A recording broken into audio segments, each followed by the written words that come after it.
I'll call the February area planning meeting to order. Please join me in the Pledge of Allegiance. Mr. Naylor, will you lead us in the pledge? I pledge allegiance to the flag of the United States of America and to the republic for which it stands, one nation, under God, indivisible, with liberty and justice for all. Madam Secretary, roll call, please. Darren Price. Leota King. Present. Brian Durham. Present. Dale Munson. Present. Gary Naylor. Present. Robert Stewart. He's absent. Brian Robb. Present. Bill Mackey. This is Brian Hensley, and that's not who I want, is it? No, use the one I gave you. Yeah. You sent me one. Yeah, the one I gave you is the one I just gave you. Is This is Brian Hensley too. Well, Daryl can be Brian Hensley right now. Mr. Drew. okay. And we have no minutes to approve, No. correct? Okay. And So- Bill's here, and Jeff's here, and Ron here. So item 4 on our agenda, public hearing, petition 15451, Brian Metz and Metz QOZB LLC, for parcel, no address, East Side, Indiana, Route 1 North, East Side, North 37th Street. It is petition type subdivision, Metz Qualified Opportunity Zone subdivision, subdividing 5 parcels totaling 44 and 7/100 acres into 22 commercial lots, listed A through V. I will open the public hearing. Mr. Metz, will you? You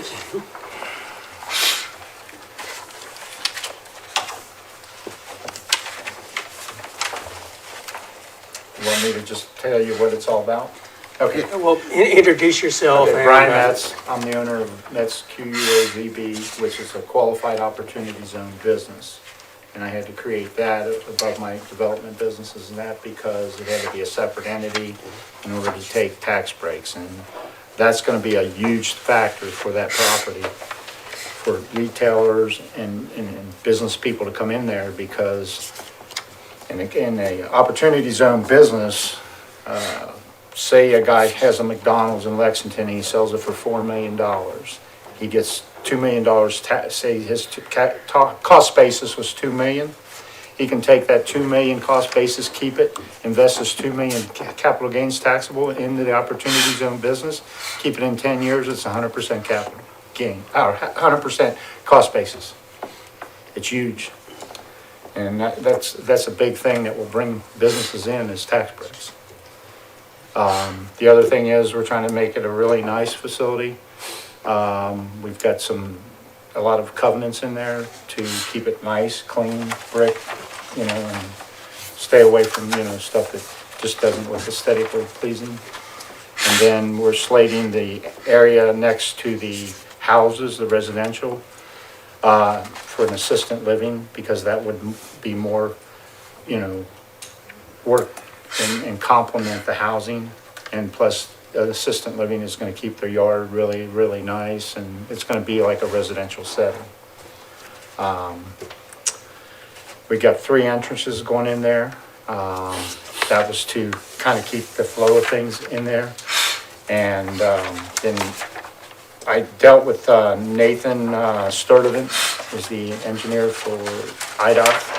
And before I chose exactly where I was going to put the front entrance off of 1, I gave him some different scenarios of how I could lay the lot out. And I said, do you want it further from the light or closer to the light?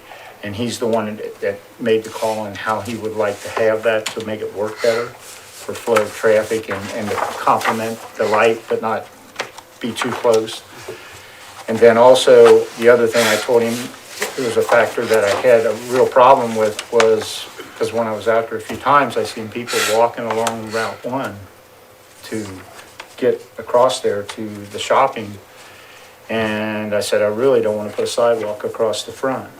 And then I said I would rather put it in the development and tie it into Walmart, and then that's when me and Chad got together and we made a thing to where it would go from 37th Street over to there, and then later if they wanted to extend that walking, we're calling it a walking trail, 6 foot wide, so that way if you have elderly people and they were in wheelchairs, they could be pushed side by side and get past each other. And it goes all the way from 37th over, and it's gonna be a huge safety factor. And actually, Nathan Sturdivant from IDOT he said that's a great idea. And that's why I kind of stuck with that, and then me and the mayor worked it out to make it be appealing for, because Chad was talking about maybe doing some more sidewalk to tie into that, so. Any questions? Anybody have any questions for Mr. Metz? Just wait till after the hearing's over. Okay. Now, Mr. Metz, you do have approval from the state for that cut on lawn? Yes. That entrance? Yes. So there'll be an entrance off My the highway engineer, and then... Etta Reed from Bear and Becker, she worked with them and did the study, and they were real happy with the way things were laid out, and she did the study and they worked it out. Yeah, reading through it, it's pretty dry to read those traffic studies, so... Yeah, that's why I have an engineer do that too. Yeah. That's what you pay them for, so. Yeah, and now the 22 lots, it's designed that way so that a person could potentially buy multiple lots to increase the size, correct? Yeah, well, now, the lots in there will never be more lots than what we have, Right. but now some of the bigger lots, I put them in more parcels just in case, say, if I needed to alter some and like eliminate one, but it's because, you might get a nice steakhouse, and like an Outback or something like that and come in, and then they might need an acre and a half and not an acre. So we could always move it around and not have to come back and deal with subdivision approval to make it work for the vendor that would be possibly buying it. Okay, if I could interject something right here, is that Mr. Metz and I had conversations about this, before the final lot layout, is that because there's a provision within the zoning code, whereas you can, without having to go through a subdivision process, is you can, as long as you don't create more parcels without going through subdivision, you can then transfer property from one to the other as long as you don't create a non-conforming parcel. So you could either move it one way, move it the other way, as long as everything remains of the same size. So that would, like I said, that would save a lot of problems or a lot of administrative red tape by that provision that's already in the zoning code. You see, what we're trying to do on this project is create it to where we get a business come in, and that's why I'm having the sewer, the water, all that available right there for them. We've got the gas, the communication lines. In fact, all the communication lines in the front there by the motel, I've got them. I sent this guy a picture of his motel, the way that it looked driving down the street. And I said, you need to take them trees out. And I said, I'll bury them lines. You give me some easements so we can move it over from that decel lane more. That guy called me back in 30 minutes after I emailed him and sent him pictures. But the thing is, I said, you need to get all that away from there because you got a nice motel and then you can't even see it. And then I'm going to have it underground until it goes over almost to Burger King. All underground. Get rid of that crap. I want it to look nice when you come to my development. But, the thing is, if you get a potential buyer, the last thing they want to do is be tied up for months and months trying to get things done. And this way, with the lot, with Bill working with me and told me how we could construct it to where if I get someone that does come in and want an acre and a half, and I needed to move one of them lots and change it to an acre and a half, and I might eliminate a lot, if anything, but we're able to do that because we haven't created more lots. And then that way I can say, hey, yep, no problem, we can do this. Of course, they have to still go through the use for their, soil and all the other things for their plan, for their plot, but then they can achieve that pretty quick because they don't have to worry about, all the utilities getting to them, it's there. Anybody else have any questions for Mr. Metz?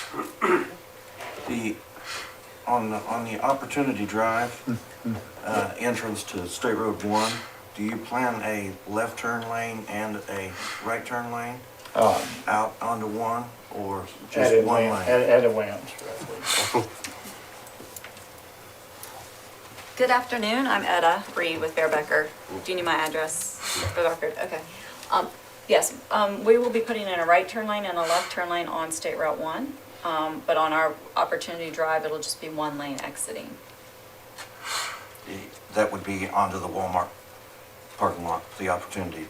Yeah, Opportunity Drive connects from State Route 1 down by the hotel, and then it'll kind of go around and tie back in with the Walmart Drive. Okay, now, let me back up. Opportunity Drive coming out onto 1 will be a left turn and a right turn lane? Not on the street we're constructing. We are going to widen State Route 1 to accommodate a left turn lane and a right turn lane into the development. Off of 1? Yeah. Yes. Exiting, it's Yes. not. Yes, exiting the So- development, you only have one lane. If Walmart needs 2 lanes, why wouldn't this street need 2 lanes coming onto 1? Sure, so what happens is that when Walmart went in and did their traffic study, and I didn't see their traffic study, so let's just say it was just Walmart, but they only had one access point, basically.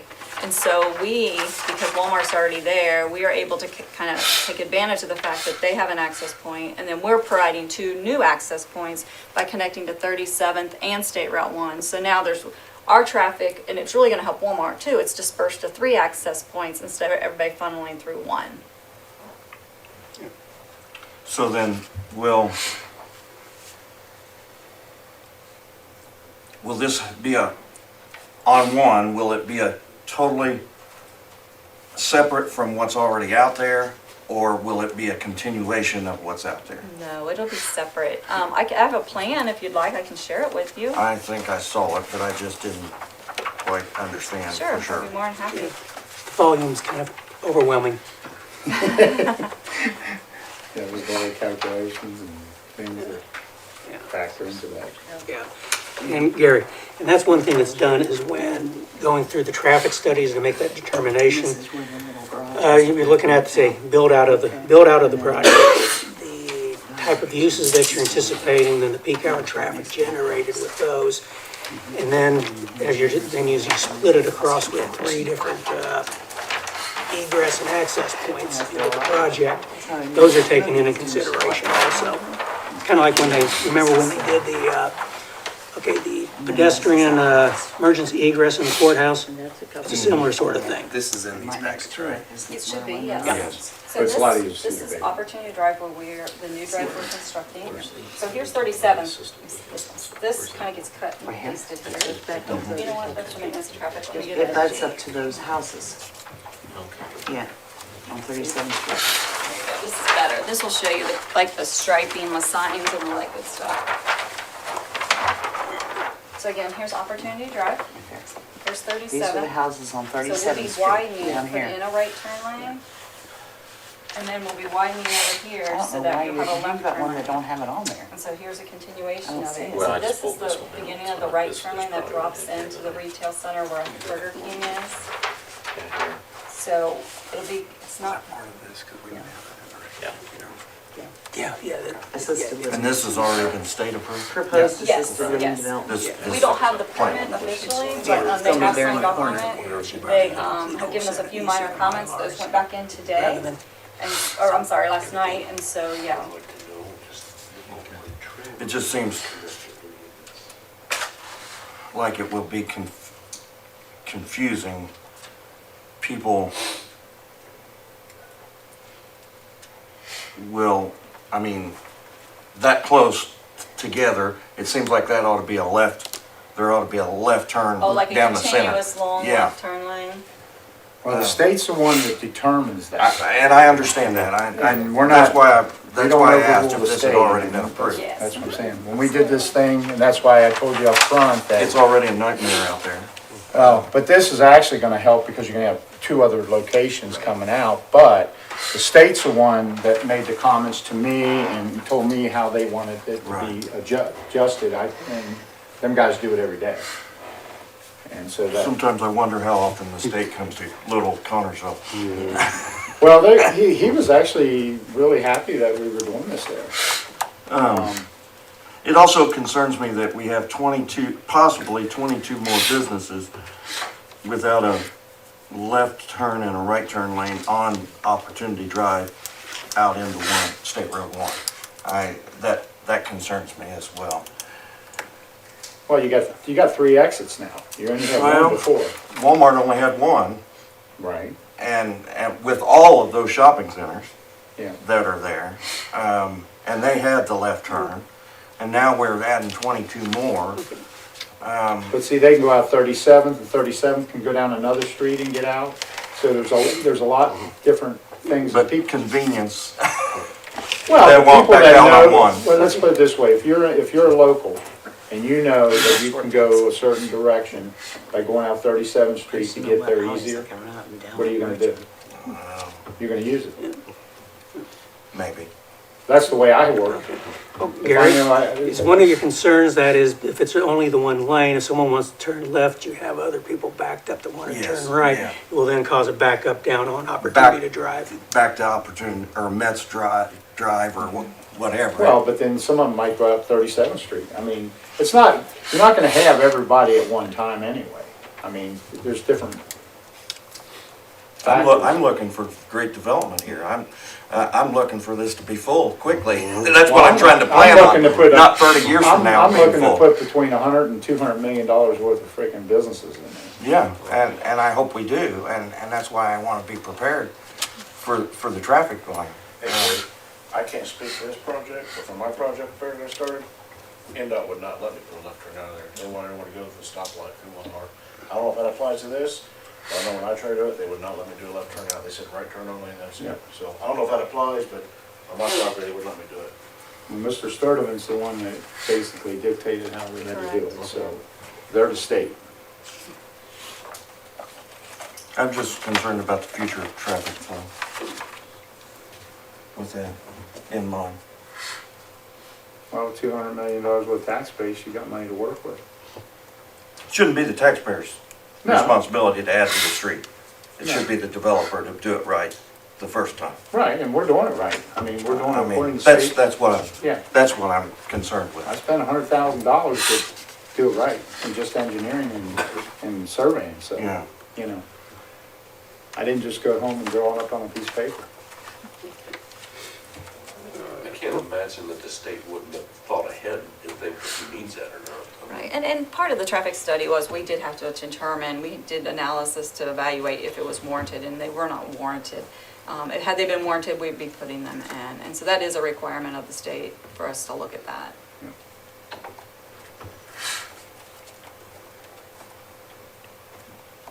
Any other questions for Mr. Metz at this time? I don't have any questions for Mr. Metz. You'll please have a seat. We'll- Okay.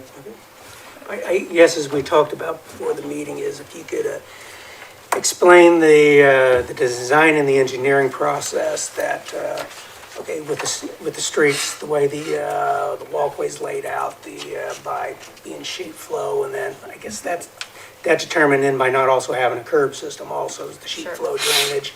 And the reasons why, the decision on basically your storm drainage solution and how that's gonna work, and then also if you could describe the process that you also went through, the length of time, and then all your communication back and forth with the city of Connersville's engineers. Sure, absolutely. So we started this project probably back in, I would say, August, I want to say, with this traffic study, and then we rolled right into design. And right off the bat, we did start communicating immediately with Connersville and their engineer, Wessler, to kind of understand the process and the design criteria. And so we were laying it out, and we started looking at the design. We noticed two kind of things that we weren't totally expecting, and one was the sanitary sewer. There is sanitary sewer at 37th Street, and there's sanitary sewer on the Walmart access drive. Unfortunately, tying into, we weren't able to service all the property Mr. Met's property from either one of them because the sewer was not deep enough. So essentially what we have to do is Mr. Metz will be putting in a sanitary lift station down by 37th Street, which will then pump into this gravity system on 37th Street, so that way he can provide sewer to all the lots. So that was one thing, but we worked again, through this whole process, we worked very closely with staff and Westler, their engineers, to work out all these. The other one was drainage, stormwater runoff. As you know, typically streets have curb and gutter. Well, this piece of property, with the exception as you go a little bit to the east, is flat. There's hardly any fall. So to put in traditional gravity storm sewer was going to be very difficult, if basically almost impossible, to get it all to drain because there was no place deep enough where it could outlet. So fortunately the soil is suitable for infiltration trenches, which basically the water just, we put big gravel trenches with perforated pipes, the water just goes straight into the ground. So essentially, you can't do that though with curb and gutter. So what we did is the city is allowing us to eliminate the curb and gutter on the street. The water's going to sheet flow off the street, both sides. Then we have drainage ditches with infiltration trenches in them, which will absorb the water and take them into the groundwater table.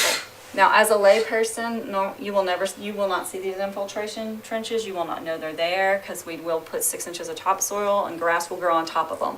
So once they're in the ground, as long as we put the proper erosion control methods in place and don't let silt get into those and silt them up, they should work for, I don't want to say forever, but we shouldn't have any issues with those. So those will be one of the last things that go in the ground because we want to make sure we have all the earthwork moving complete. We do have our SWP3 completed. Our IDEM Rule 5 has been completed and approved. It's in for review with Westler. But we submitted we addressed the final comments and resubmitted those this morning. Bill has copies of all that. And I made copies of those, and those are in the package for you right there. The ones with the yellow highlighting. Right. So essentially, the last set of review comments we got from the city were very minor. They really had to deal with the erosion control and stormwater pollution plan. Those have been addressed, so I anticipate we'll be receiving approval very shortly on this. So that's kind of like a high-level overview of how we designed this project. Minimal grading will be occurring. It's basically enough to get the road in and put the roadside ditches in. Beyond that, there shouldn't be much more earthwork than that. So I'll be happy to answer any questions any of you may have. You said the city has waived the minimum construction standards. Correct. Do you have that official? Documentation? Yeah. I do not have that. It wasn't in our package, that's all. Oh, I do not have a letter officially, no. I can give you the nod. That's not We're not enough. against it.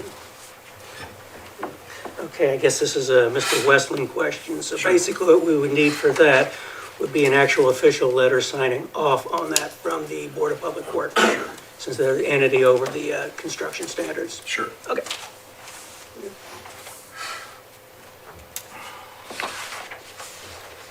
Any other questions?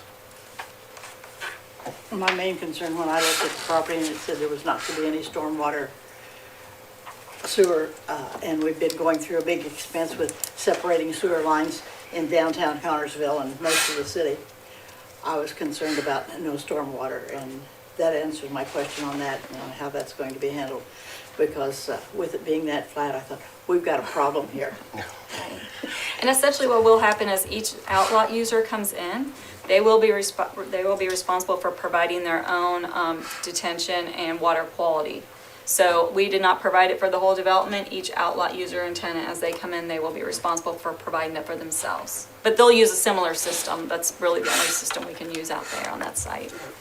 Yeah, and I guess as I know Mayor Frank's very familiar with it, is because what was approved, then going through the process with the Connersville utilities, up there where Goodwill is at, it's because the size of it, it didn't lend itself to the detention and retention ponds. So essentially, everything that's under there it's a system of below ground drainage, and essentially it's a giant system of a series of French drains. French drains, yeah. French drain. And so, yeah. And from what I can tell, I don't think there really haven't been any problems up there with the drainage, has there, in the development? I haven't seen that. No, I haven't either.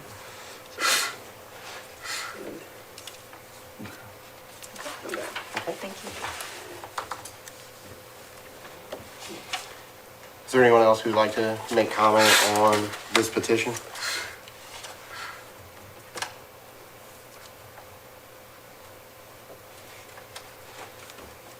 Yeah. Please come in.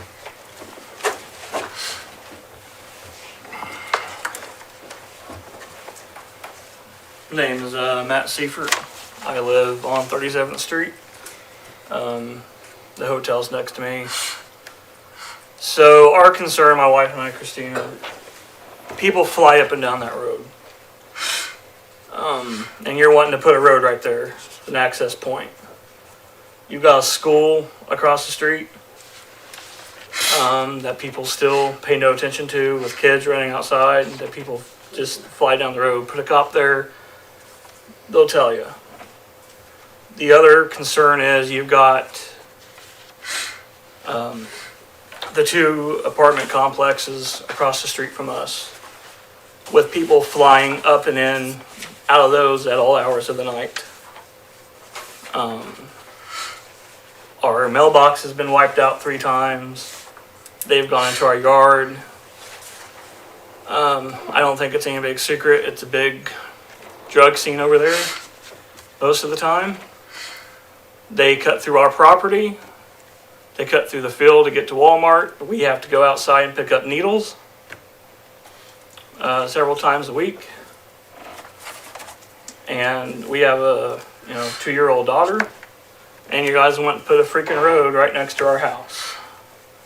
And I just think it's a bad idea. I think it's going to be a headache.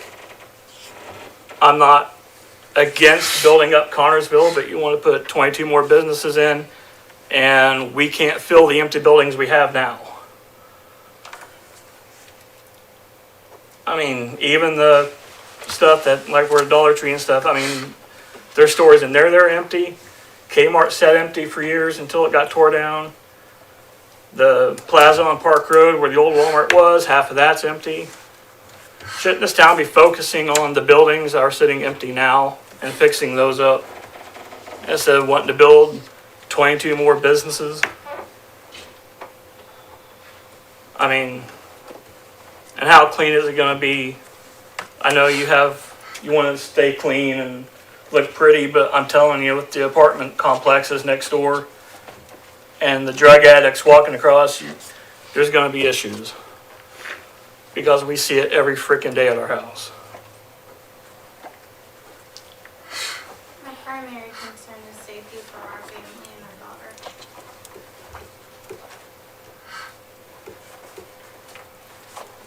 There's also the issue of the parcel that Leonard Urban and whoever Rogers got into it.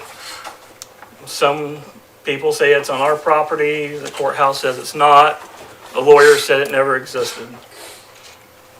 So there's the issue of the property line on that side. So we don't know exactly where our property line is because there's an imaginary parcel there that the courthouse says doesn't belong to anybody, but the survey said it was ours. Whoever initially came out there and surveyed the property said it was ours. I know Leonard and Rogers got into it, over it, whatever. The guy we bought the house from, Ernie Liddicky, commented that Rogers was supposed to sell him that parcel and never did. So it's whatever, but the property line is another issue.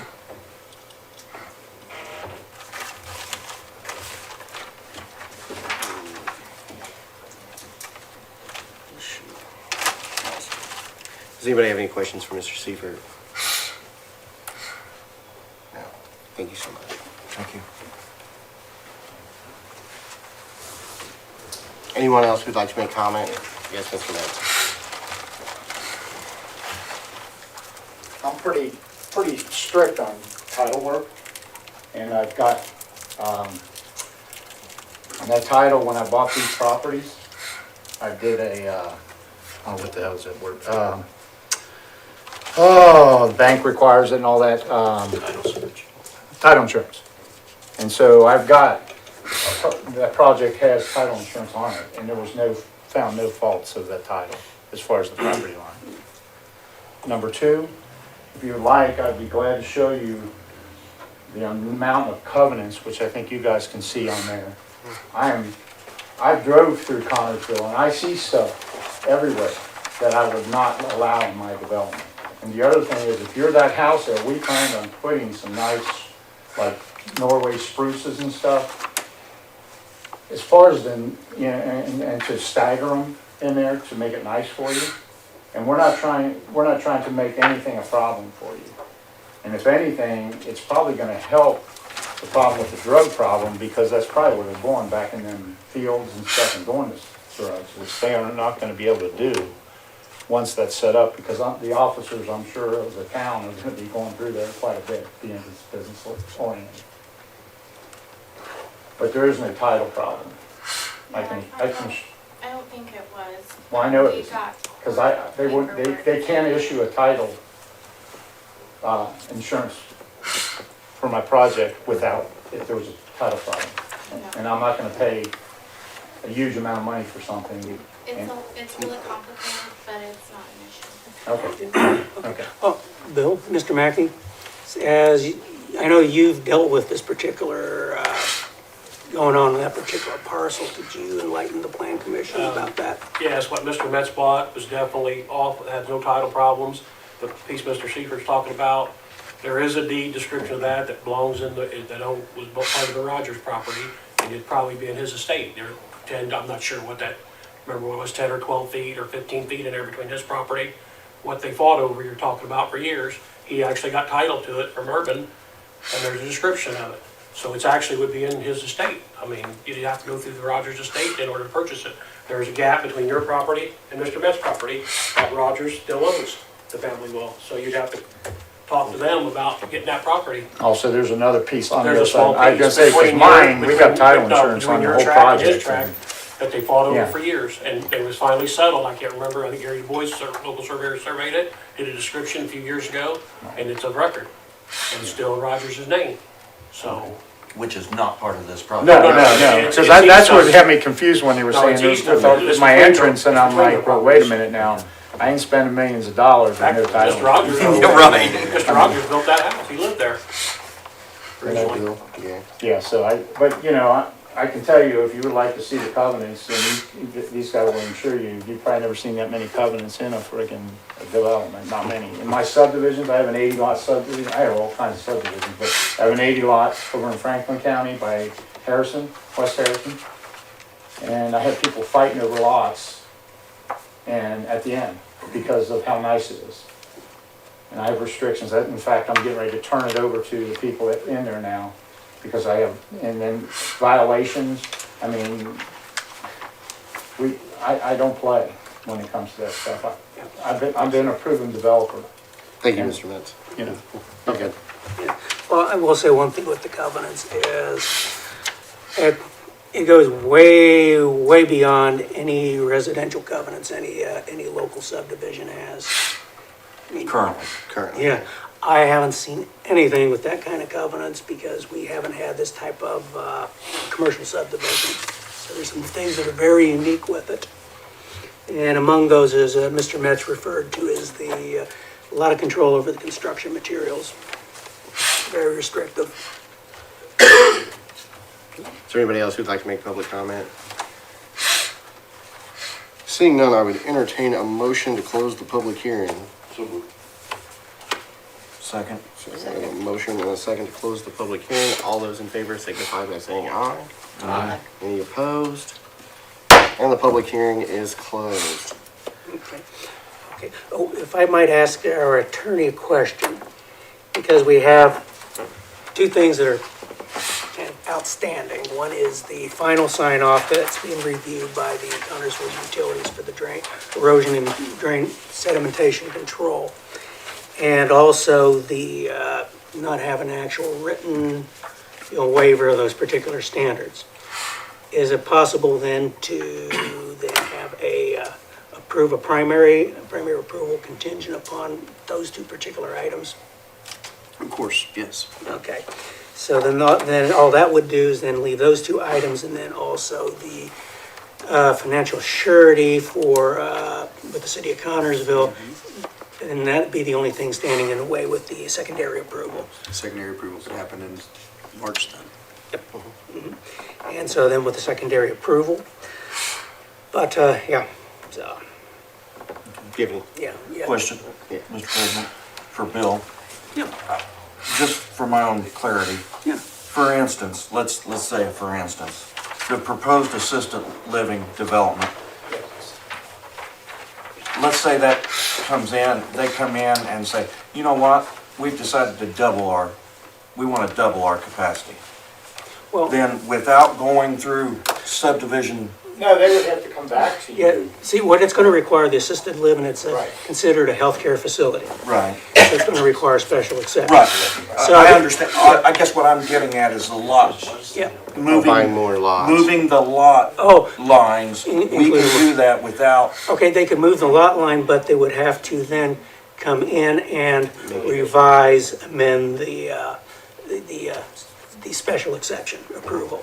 the Because the special exception approval will be. living, the Exactly. assisted living. Yeah, because it'll be for X number of units. But our structures, developer units. won't have to go through another public hearing No. to move those No, partial no, lots. no, those That's can, what I'm those at. can, those can Yeah, actually I be believe one of the moved under covenants the zoning is code. that's nearly 6 acres specific to that is part of one of the covenants. So I don't know that if we're to double in size, I don't know that they would need more than 5.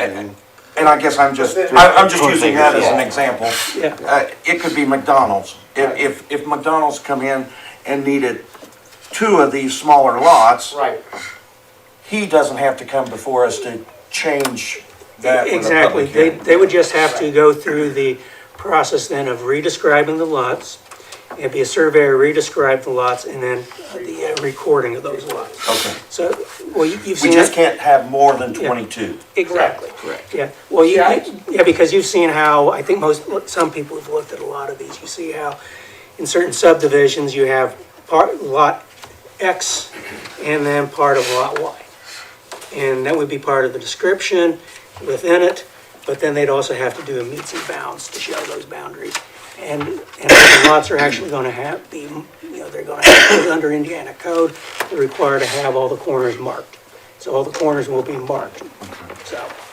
Well, I've just seen in the past where originally the government entities have approved, say, 22 lots, and then the developer, 5 years down the road, makes it 44 lots. Now, there'll be less lots, if anything. Yeah, and that, Cause see, I had a We big don't lot want- next to Walmart. we don't want you to have to come to Yeah. us to Right. make less lots. Well, because if we have a buyer and they need, like, a steakhouse needs, they might need 1.5 acres or 2 acres, we can accommodate it and make it one lot. Without having to come to us Yes. with, and that's what I wanted to Yeah. make sure. And that, but see, next to the assisted living, that was a 6 acre, but we split that in half, just in case that night needed 4 acres, and then the one next to it would need more to it, we could always adjust it to not limit our buyers. Exactly. That's Yeah. what I wanted to, Yeah, I you'll just, help me think that out, and. I just wanted to make sure that we made it just as easy as And I possible with you. appreciate To not have to come before us Right. several different times. Yes. Can I jump in for a second? Yeah. What we were talking about a bit ago, it was our engineer's opinion that we weren't waiving any of the standards, if you remember when we Yeah, discussed it. I remember that, It Zoom was call. her opinion that we mitigated everything within the standard, that with variations, and that it wasn't a waiver that needed to be granted, that all of the things that we did fell within the standards, because there wasn't, if there was a storm sewer there to hook to, then we would have done things completely different, but there isn't. So that's why, we had to vary off the plan a little bit. So because there's not a storm sewer, Is then there a there's, letter from Westler that says that? No. Can there be? I'm sure we can make that happen. Well, that could be part of the waiver, Brad. But the intent of this was that development would not be without storm sewers. That was the intent of the construction standards. I can speak on it because I was part of developing it. Yeah, I understand. And all I'm concerned with is this is not an elected board. So we have to go by what is local law. I understand. And the mayor's office or the commissioners can waive that local law. And that's all we're asking for. I'm asking. We worked on this back and forth. There was a pretty good back and forth trying to figure it out. Just like the reason we didn't have any curbs is because Industrial North is a good example. They put curbs up there and then they have those little drains and it drains into the ditch and it makes it worse than if you just spread the water evenly and let it run off the street. So in the end, we were happy with the result. It took us a while to get there and we had our moments, but we got there. And I'm sure it'll work. yeah, but whatever we need to do, if you feel like it's a straight, that we're waiving the standards, then we'll put that in writing. Well, perhaps it would be the, as related to that conversation with Westler. We can have them put that in writing. Put that in writing and then have the city approve that We letter. asked, us three were in a meeting with Westler, Yeah. and we asked that specific question. It's like, hey, we haven't waived any standards. Explain, she said, because there's no storm sewer to hook to it, everything is within standard. Because that was their explanation, but we can get that from them. Yeah, that'd be easy enough to do. Yeah, that'd be a good thing for us to have for the records, yep. Yeah, that's all I'm asking for. Yes, we weren't really waiving standards. We were trying to make it fit and make it work. You got a standard, but there's no way to meet that standard. There's no storm sewer to hook to. One other question I have, and maybe Mr. Metz could answer that, maybe the mayor can, I'm not sure, but you talked about, or the engineering firm talked about a lift station would be put, now, in the past, and I'm just talking about, I'm familiar with Everton Sewer and their situation with lift stations. They've had to put in backup generators to maintain that lift station. Will there be a backup generator need for this lift station? And if so, how are we going to camouflage it, so to speak, for a residential neighborhood?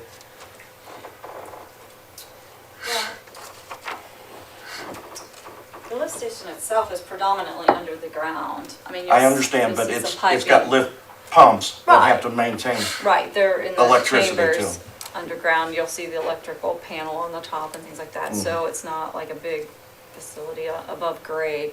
So I'm sure if you wanted, I'm sure Mr. Metz could put some landscaping or something around it to shield it. We'd still have to provide enough room though so that Brad's staff could get in and maintain it. So we gotta be mindful of the needs of that. But But- then one thing. But will it have a About the backup electric generator? Duke Energy is using our development to loop the electric. So Uh-huh. if they ever have an outage, they're being able to back. Brad, do you require This won't be a, backup generators on this your? won't be a gigantic flow into this lift station. And what we normally do on smaller ones is we will require to have a generator plug that we can bring our generator or Okay. portable to. and So go there right won't be into it. some backup generator sitting there like there is with Everton? Yeah, you don't have to have the machine on site, but we have a mobile generator that is available. That answered my question. That's all I was after. What about electrical outages though? Duke actually made it a point, they I'm sure they're wanting to do it, And then that way, if they had it out over here, they could backfeed it through this way. And- but I've seen the whole north end of Connersville. Oh, I now, have no so- idea. I can tell you that, but you got more experience than I But I just know we've received complaints over time with Everton Yeah. using backup generators and the cosmetics of it. Oh. And I just wanted to make sure Okay. that Yeah, I couldn't help it. everybody knew what was going on. That's out of my realm too. Yeah. Any other discussion from any other board members?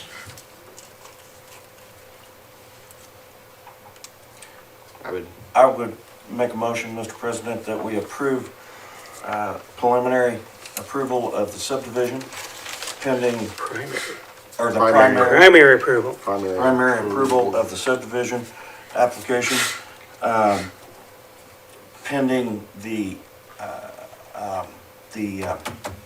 waiver of construction standards by the City Board of Works. Yep. and And/or They're- finding that it's, their that it's engineering within firm. the standards. Yeah, and then the other one is, then of course, is, and it should be very soon also, then the receiving the actual final sign off from the utilities engineers on the Rule 5. Okay. You can add that to my motion. I'm not gonna repeat it. Try to. Rule 5, so that is we have a motion for primary approval pending a waiver of standards from the Board of Works and the Rule 5 report from Connersville Utilities. Do I have a second? I have a second. Okay, all those in favor signify by saying aye. Aye. Any opposed? And it passes. Okay, who seconded that? Daryl. Okay. I'm looking very much forward to this happening. And I have And we appreciate you. before your signature, I have a fine Like point the chart front here. there, I got like a 4 acre. I would like to get like doctor's offices. Next page is the, You know, 'cause that would be something more. I'll sign it at the end. sign it at the end. Yeah, sign up. I did in the covenants because I really seen a lot of developments, plus my engineer helped me with some, facilities she has done, and they put some nice restrictions. And then I have to do the final, and then if there's anything with zoning that they're doing, they've got to go through you guys, then I would have the final say after, if you approved it, and I wouldn't agree with it, the way it was constructed. The way it was laid out. Yeah. Yeah. Because I want to keep it clean, nice, and just, Well, it sounds like you're gonna be part of it after you're done. well, everything I've ever done, I've done it right, and I've tried to do my best and to keep it clean. Right. Because that's what sells. You're right. And a sidewalk to Walmart, that's what sells. Yeah, I feel for them people about the drug thing, but I think that actually that will probably help that situation even a little bit better because, as far as. I think the increased traffic will Yeah, help the they'll actually speeding use a sidewalk. issues, you know. if there are speeding issues. Yeah, 'cause Actual Now, I've speeding seen issues. people pushing a baby stroller across Route 1 one day, and I'm like, are you kidding me? Yeah. One person slides off that road and kills that kid, and it's And like, all you gotta do is sit up there and watch for about 3 hours. well, that's why I came up with the idea of not putting a sidewalk on the highway. Yeah. And I It's talked quite to dangerous. IDOT first, and he goes, Brian, I'm on board with that. I don't have a problem. Because I know because the options that the city had with it, I know were exorbitantly expensive. What was that number, 4 million, Chad? $4 million to put a sidewalk on Because a state big road. part of that would have required moving utilities. utilities. Exactly. And then the other thing was trying to put a residential next to the residence so that it looked clean and nice and looked like residential there. Chad, is there a way we will be extend that trail, extend the Clay Trail over eventually?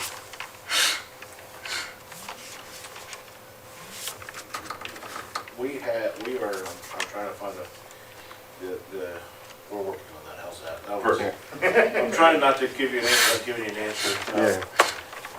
We are working on a plan to really find a way to connect that trail. I don't know if that's even possible and how it looks, because there's a lot of issues with Sure. that. Well, We're trying to find a way to connect, we're trying to increase walkability everywhere. Isn't- So that's the goal. Isn't Yes, all that's the it. property behind that belong to the airport? Yeah. The rest of that? Yeah. Yes. So there 300. won't be any more development To the east, no. to the east? I'm not gonna say no to that. I don't know what type or what could be there. It's a height issue, isn't it? Yes. Yeah. But That's why the airport, It's Yes and no. an issue, but if you look at your drawing, There's also that safety zone we too. got a easement to get back there for everything. right, okay. That's there for a reason. Yeah. But when we put that trail in, there was a height thing. Like you couldn't have a giraffe on a bicycle would work. Yeah. Well, hopefully we don't have any giraffes in Connersville. And Gary, if you look in That's your why- packet, the engineering firm, and the Board of Aviation Commissioners, I want to say it was like 55 feet is the height Yes, I did restriction. read, I The read through that. 57 on the On assisted the, living I think on the facility. south. Yeah. Daryl, that's why I didn't answer your question, because I don't have all my answers question, all my questions answered yet from the airport. I That- that- that No, I engineer for the airport appreciate is very that, but it's just, helpful. that trail was cool to put And in. then he I said, just wanna see Brian, it. make sure that Yeah, these just help that businesses little answer. immediately put you on the spot. fill out the FAA thing, because it takes about 45 days just to get that back. So the assistant living I'm working with, they've already got their civil engineer, and we gave them the drawings with for the lot with the topo. So then they could then calculate their building, and they're only going like 30-something feet story. Yeah. But they're gonna do a brick vinyl, and see, like, now you can't use vinyl in commercial buildings. You gotta use, and no metals. Now, obviously, if you would have a Chipotle or something, and they put their little dressing up there, you would let them do that. But, you know, we're not gonna make this thing full barn looking, and, you know, that isn't what I'm addressing. Good. You know? Because basically, if we make it nice, we will grow with it.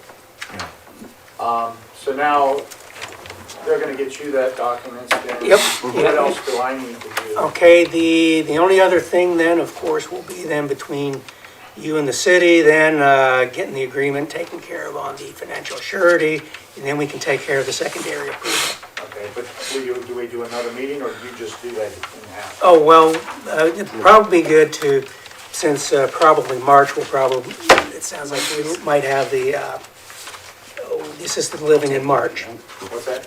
Sounds like we might have the assisted living in March. That's Yeah, what we'll probably see, want That's the it, thing, they're trying to do the engineering now, and I gotta go back, yeah. because they're not gonna spend the money.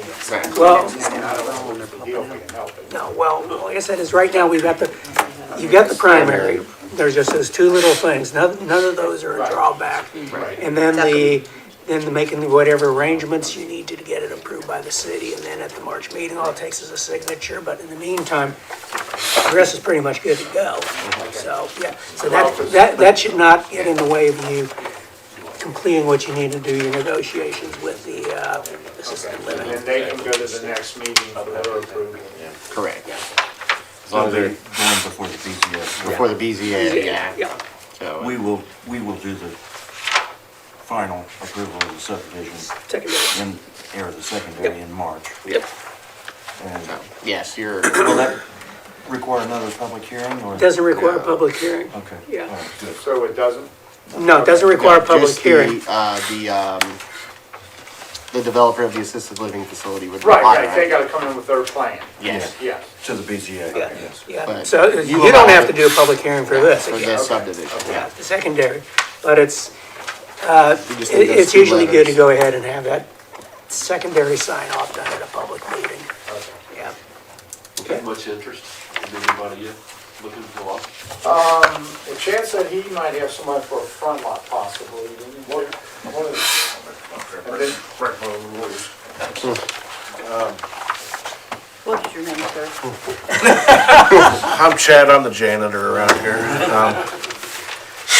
just keep a good bath, keep a clean bathroom in his office. He's a hell of a janitor. I have a retired firefighter, that's why it's so clean. I know, that's where you get it.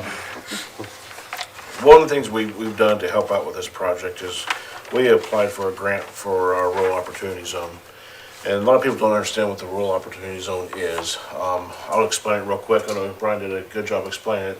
It's actually a Trump initiative he put in place to help underserved areas get development, to help areas like this particular area grow. And he did it through using capital gains. There's one thing that all developers hate, me included, capital gains. They drive me crazy. You work hard and they just take it from you, and it drives us insane. And Brian gets all this. I mean, it's a huge incentive to be able to take that money and to be able to reinvest it. You create a fund. It's a huge. The accountants get involved, attorneys get involved. It's a win-win for this area to be developed. So what we did is we applied for a grant to come up with a marketing strategy for our rural opportunity zone. So we are finalizing that right now. So the timing of this is good because now we're building the flyers, and I didn't get a chance to share with Brian the total design yet, but we've highlighted his area. We got some pictures of it, and it's going to be put together in a marketing package so we can market the rural opportunity zone in Connersville. That's only going to help this get full. So I try to give us a look, we're here to help you as well. I just don't want you to come in and develop it and, hi, I'm the mayor, help you get here, goodbye. That's not how it works. So we're trying to get this done to help market this program as well. I've had some people reach out and talk to me. So there's always that going on. But once we get this marketing piece out, we're really gonna market it hard. It's gonna hit not just the community in the area, but it's gonna go everywhere. But that's part of the grant we got. It's coming close to being final. I'm hoping here shortly, within the next month or so, we'll be ready to go. I would love your final review, so there's some changes we had to make, but that's gonna help market this property as well. So, yeah, there's a lot going on there. When normally you do a 1031, and you sell something, it's a like-kind exchange, but then you actually have to invest the whole amount. The cost basis and the capital gain tax of it technically, right? So this way, the opportunity zone enabled me to pay for the infrastructure that way. That's what's huge. It's a win-win. And same way with that's this assistant living. I mean, that's a big factor to me. Our opportunity zone, just so you know, starts there at Lick Creek, comes down to 24th Street, it cuts over and then follows floodplain. Yeah, we didn't get a choice in picking our opportunity zone, the state did that. So really this is the best piece of ground that we can market for development. So there's other opportunity zones, but not like this. So this is a And most opportunity zones are usually in really, really bad areas. And people businesses don't want to invest there because of problems. This is perfect. And this is actually an area I think that's just could do nothing but grow.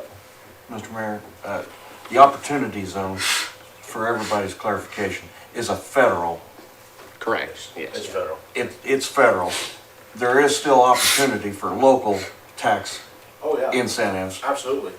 With abatements and so on and so forth Oh, for absolutely. employment. So Absolutely. this is strictly just a federal opportunity for these businesses to take advantage of. Well, that helps draw in the big businesses. Exactly, yeah. You know, the nice restaurants, and stuff that you want to get a nice steakhouse and, so I think it'd go great. Now, is there okay, President Trump and his administration initiated this. Correct.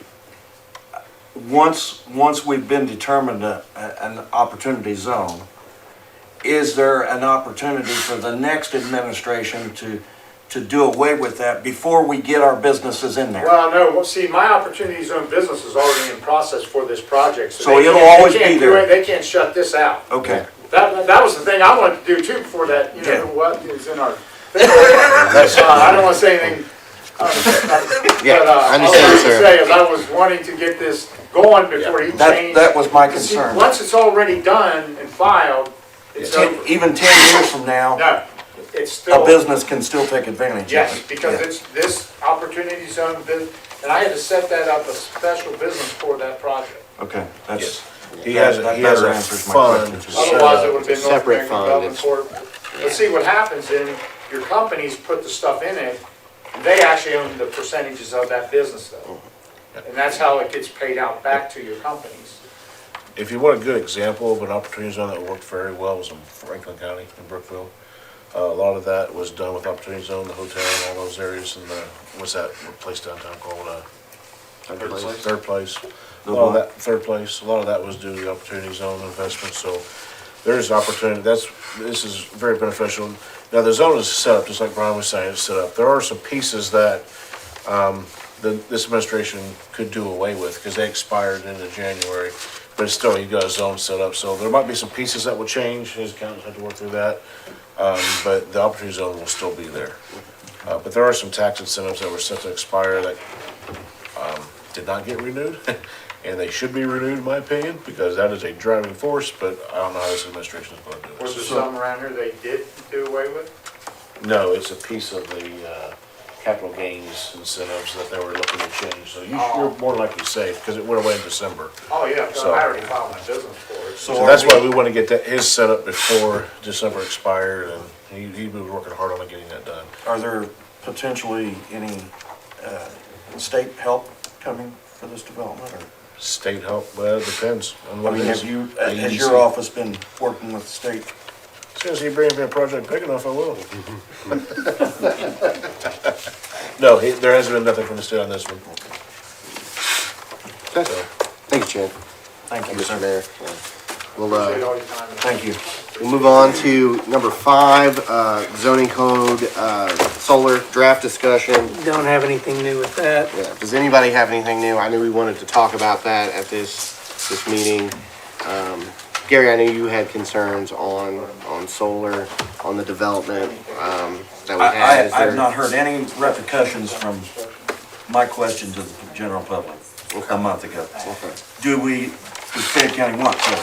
You know, yes or no? There's no sense in us working on it. Right. If our residents don't want it. And I've heard nothing. I don't know if anybody Yeah, else has when you heard. say solar, do you mean utility grade solar or, Yeah. okay, so. Oh, my God. Creating Solar rules farms. for- Yeah, for all solar, not just, utility grade solar.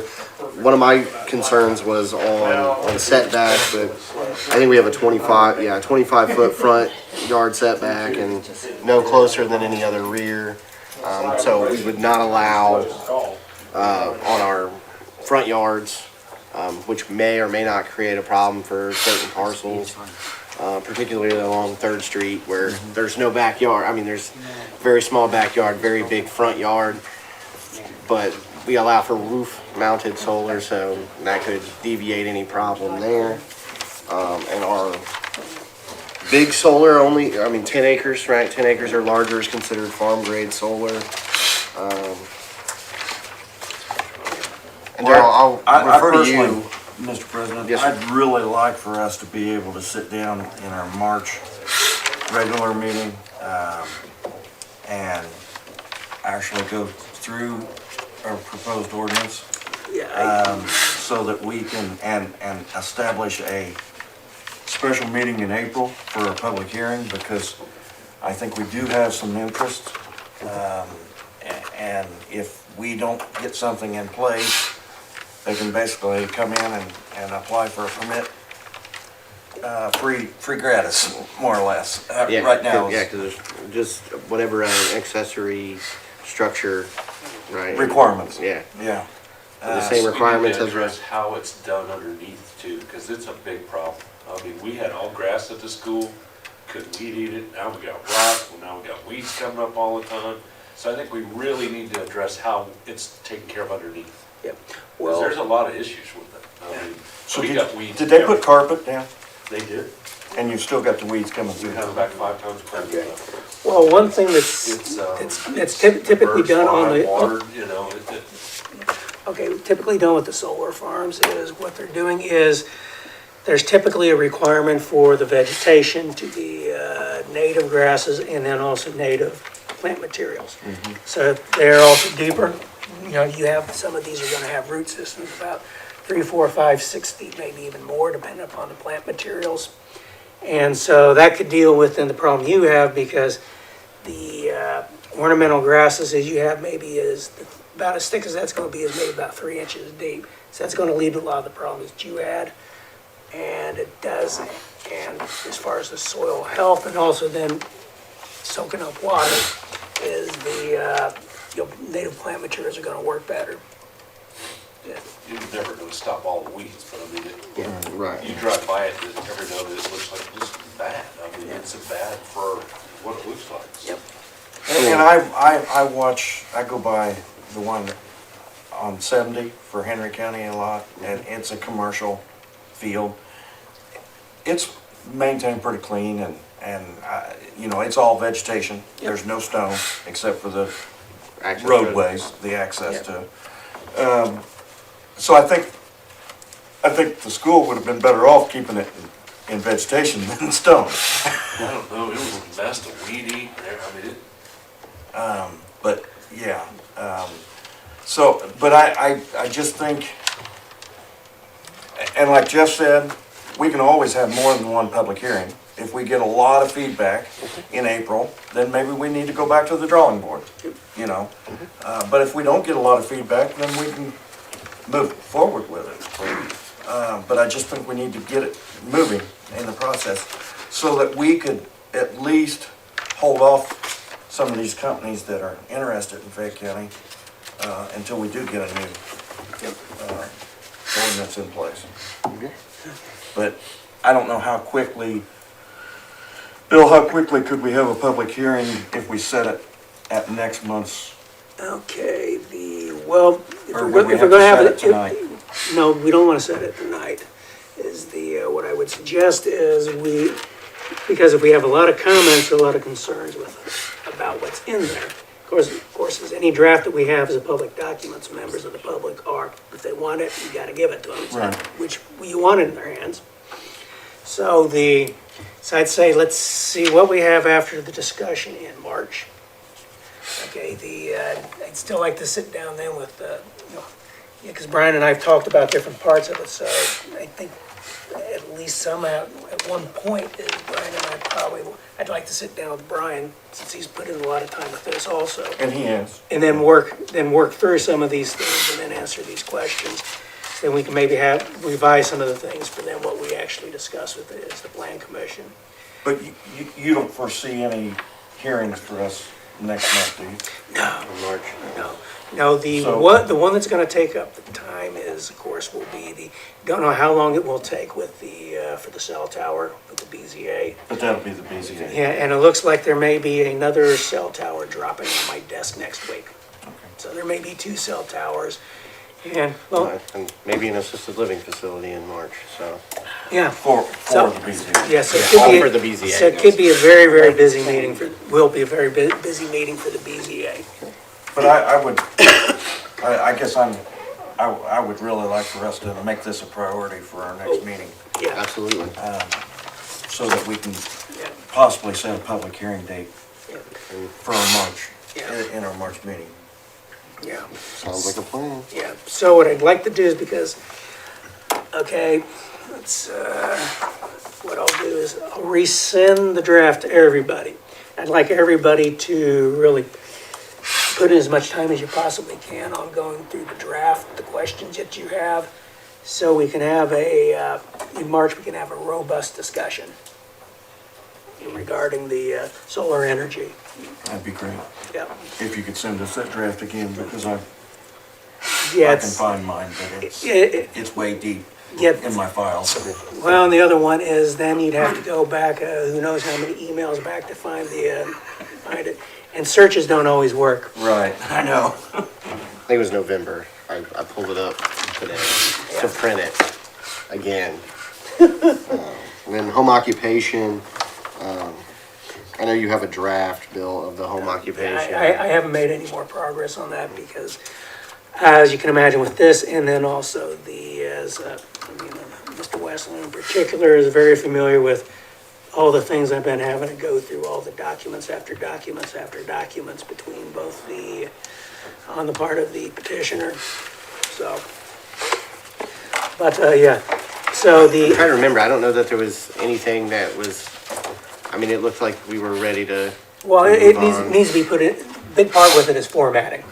So I don't have it formatted yet for the ordinance, but but because we could have a pretty significant discussion on the home-based business. But I think with the home-based businesses, let's get to a point we're comfortable with, I think with the solar energy, then with the home-based business. That'll give time then to work in the opportunities to work on the update in the draft and the format. And tomorrow, okay, and so that way is solar energy, send copies out for March discussion. Okay, and Will you reformat. the 3-tiered? Yeah, home yeah, I'll occupation? resend that to everybody also. As a refresher, the 3-tier to make it easier for, Jane Doe, who is now working from home, to not be violating the zoning code by working from home. Yeah, okay. Well, I had someone who does electronic work from home, and after you mentioned that, I had a panicked email from a friend. But in any case, I said, no, don't sweat it. Okay, now then on the permit software is that the commissioners went with the recommendation with the iWork, because from a substantive point, is there really wasn't a problem with the iWork versus the one with Schneider. Because with the one with Schneider would be, and with the addition, the larger cost of the Schneider also means we're going back into Beacon. Because that's where that big chunk of money came from with, that Schneider wanted. So we can stay with the WTH. Yeah, exactly, and iWork works closely with it. Matter of fact, I had this, yesterday was a meeting with the representative from the ISO who's involved with the Insurance Institute for the insurance, for scoring and helping us set insurance. Is now, when I mentioned the thing about the iWork, because she's actually pleased with what I had, even though with the document that I put together on the annual report.